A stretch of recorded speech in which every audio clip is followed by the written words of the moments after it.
Hello, it's Big Soprano, and today I'm going to be talking about my experience with cocaine. Okay? So, it all starts back in 2023, but actually, it starts back in 2022. I lied. So, I never thought of doing cocaine until my friend became a drug dealer. He was hiding a brick of coke from the feds for some homeboys and gave it back to them for a pretty penny. That's pretty cool, I guess. But I never really thought of doing cocaine ever. It was a pretty good business to say the least, but I'm pretty sure he upsold drugs to me. I paid like $60 for a couple pills, and those pills fucked me up. Like, the next day, my fucking half of my face was frozen. It fucking sucked. And my dad was making fun of me for it, so it fucking sucked. Those drugs. But, yeah, I paid $60 for that. That fucking sucks. I'm pretty sure he upsold me.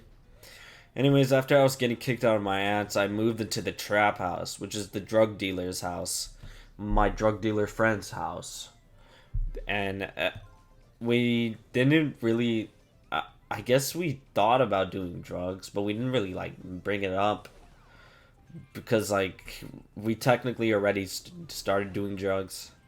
Because he sold me those pills, and I guess he was taking them himself.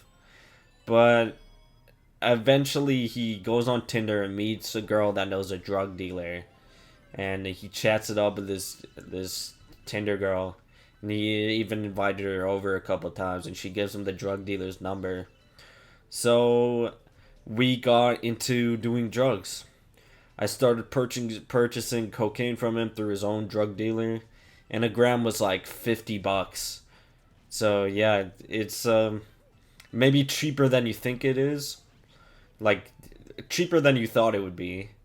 But a little still expensive for just a gram. Because I started sniffing coke every day. I'd probably get through a bag every week. Like, a single gram a week. So $50 a week, that adds up, you know? So drugs started costing me $300 a month, and that's not good because I was on disability and I still am, and 300 is like a quarter of like the amount I get paid.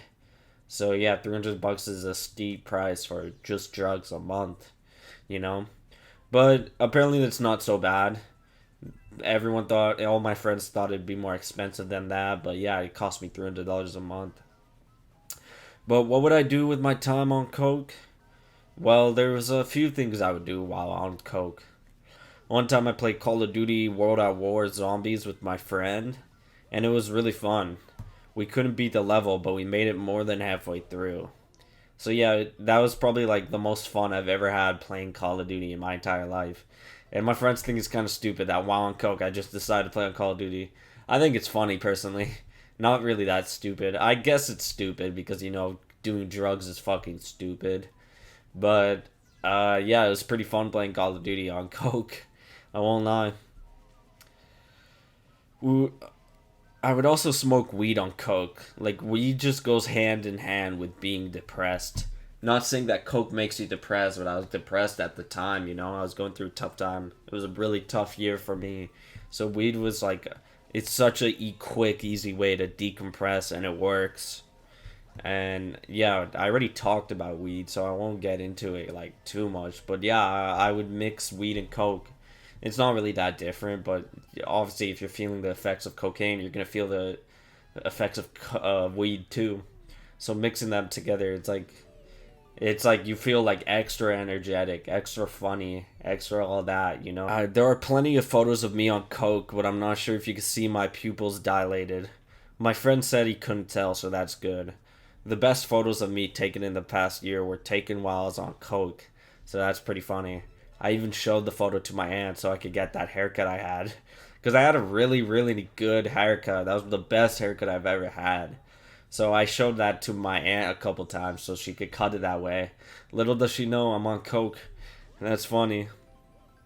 I would also listen to music on my JBL speaker while chopping up some cocaine lines. And it made music so much more energetic. Like, it was honestly, like, really fun. Like, I was, like, dancing to the music. I was listening to Riot by A$AP Rocky, and, like, and it goes, like, boom, boom, boom. And dude, that bass just goes so fucking hard while you're on coke. And I would listen to a lot of Travis Scott, like Utopia. I'm pretty sure I skimmed. First time I listened to Utopia, I skimmed through it. So I skimmed through it while on coke and all that. And I was like listening to Fiend while on coke, just dancing. It was pretty fun. But yeah, cocaine makes you feel like very energetic. Like after you had like a couple energy drinks in a row, like it's pretty powerful drug. Like it makes you feel powerful. Like you feel so energetic, like you could do anything. It makes you like full of pride and like you love yourself because what it's actually doing is boosting like your happiness. So I felt very happy on cocaine, honestly. It was pretty powerful. Like you just feel so confident while on cocaine. It's pretty crazy. Like it's like you feed into your delusions of like your egotistic delusions that you're like this great person and you feel like one when you're on coke. And it's pretty fun. It's honestly pretty fun. Probably the best drug I've ever had. Don't take it from me though. But yeah, it was pretty fun. Cocaine has had some long lasting effects on me though. My tremors were really bad for months after I last used cocaine, and I still get them sometimes. Like, it's pretty bad. I've never had tremors in my life, whether it be from caffeine or cocaine, until after I did cocaine, so that really sucked. I've been more emotional ever since I used coke, so yeah, don't do drugs. They fuck with your mental state, they fuck with your emotions. Just don't do drugs.